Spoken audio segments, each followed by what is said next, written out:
The internal problem is, how do you deal with tragedy and malevolence? And you can say, well, I'm not prepared. It's like, yeah, fair enough. Unsurprising, especially if you were overprotected as a child. It's not a good idea to overprotect your kids, because the snakes are going to come into the garden no matter what you do.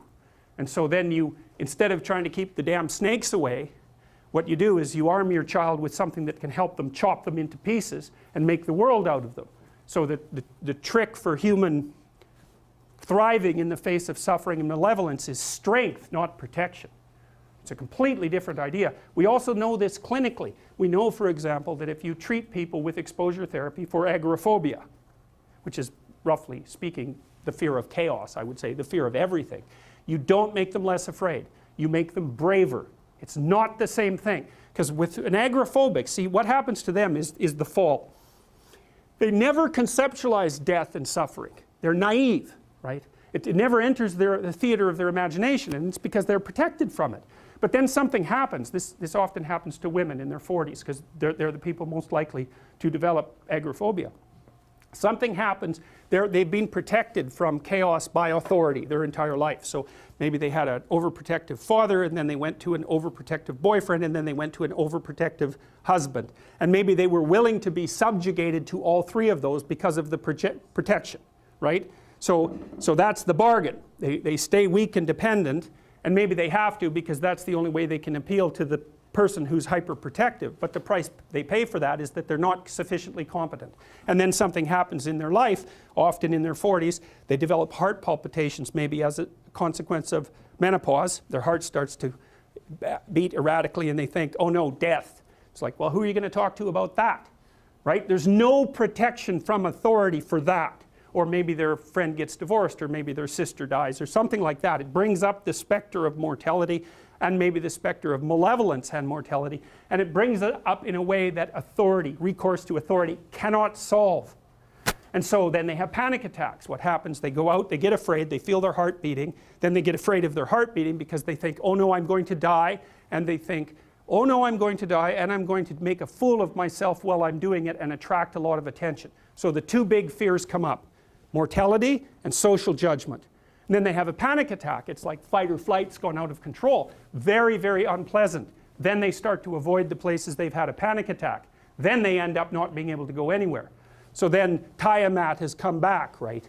A huge monster, a little victim. And so what do you do with them? Well, there's no saying, no, there's no Tiamat. That's done, right? Their naivety is over. They've had a direct contact with the threat of mortality and social judgment. They've met the terrible mother and they've met the terrible father. And there's no going back. There's no saying, oh, the world is safe. It's not safe. Not at all. It's not safe. The fact that you think it's safe means that you were living in an unconscious bubble that was sort of provided to you by your culture. It's a gift. And now that's been shattered. And so now what do you do? Well, the answer is you retreat until you're in your house and there's nowhere you can go. You're the ultimate frozen rabbit, right? And your life is hell because you can't function. The alternative is, let's take apart the things you're afraid of. Let's expose you to them, carefully and programmatically. And then you'll learn that you're actually tougher than you think. You never knew that. And maybe you didn't want to take on the responsibility because, people play a role in their own demise, so to speak. When you had opportunity to go out and explore or withdraw because you were afraid, you chose to withdraw because you were afraid. So it's not only that you were overprotected often, it's that you were willing to take advantage of the fact that you were overprotected and run back there whenever you had the opportunity. So maybe you're a kid in the playground, right, and you're having some trouble with other kids, and in the back of your mind, I should deal with this myself, but you go and tell your mom and get her to intervene. And you know that that's not right. You know that you're breaking the social contract, but it's easier, and so that's what you do.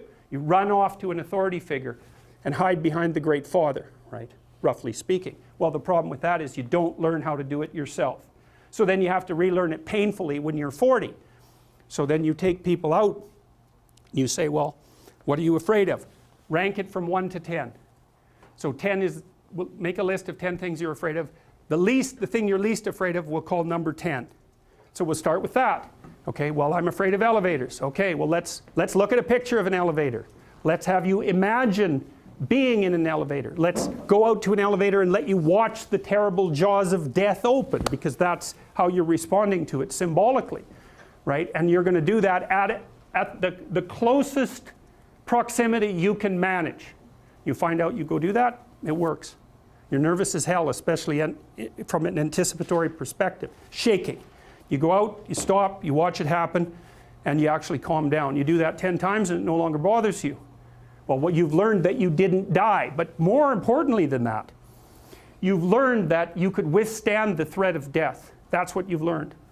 And then you move a little closer, and then you move a little closer, and then you move a little closer, and finally you're back in what's no longer the elevator from a symbolic perspective. It's a tomb, right? It's a place of enclosure and isolation.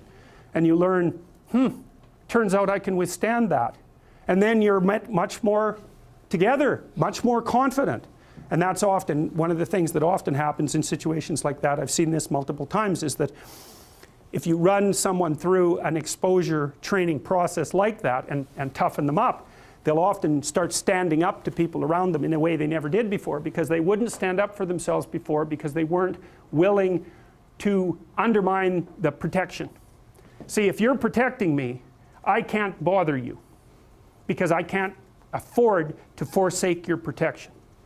So if I'm going to play that game, I'm going to hide behind you, then I can't challenge you. So that's no good, because that's sometimes why people, you see this with guys very frequently, they're still deathly afraid of their father's judgment when they're in their 30s or 40s. It's like, well, why? No, because they still want to believe that there's someone out there that knows. And so they're willing to accept the subjugation, because it doesn't force them to challenge the idea that there's someone out there that knows. Because that's the advantage of having your father as a judge, right? Because he knows. Well, what if he doesn't? What if no one knows any better than you? Well, that's a rough thing. You don't, until you realize that, you're not an adult, right? That's really technically the point of realization of adulthood, is that no one actually knows what you should do more than you do. I mean, it's a horrible realization, because what the hell do you know? It's a terrible realization, and people will often pick slavery, permanent slavery, to the spirit of the Great Father, let's say, over that realization, and it's completely understandable. But the problem with it is that there's more to you than you think, and so if you continue to hide behind that figure, then you never have a chance to understand that there's more to you than you think, far more to you than you think. Maybe there's enough to you so that you can actually withstand the threat of mortality without collapsing. Maybe even withstand the threat of malevolence without collapsing. Who knows? It's certainly possible. And it's not an abstract question. It's exactly the sort of question that you address in the psychotherapeutic process. It's always the question that you address. And the answer is often in the affirmative, because people can get unbelievably tough. And you know that because people work in emergency wards in hospitals, right? Or they work in palliative care wards, or they work as mortuary assistants. I mean, these people have bloody rough jobs, you know, or they're on the front line of police investigation into, you know, heinous child abuse crimes, and so they're confronting malevolence on a regular basis. And, you know, those are very stressful jobs, but people do them. And some people do them without even being damaged by them, although that's a harder thing, because you can see horrible things, you know, things you'll never forget.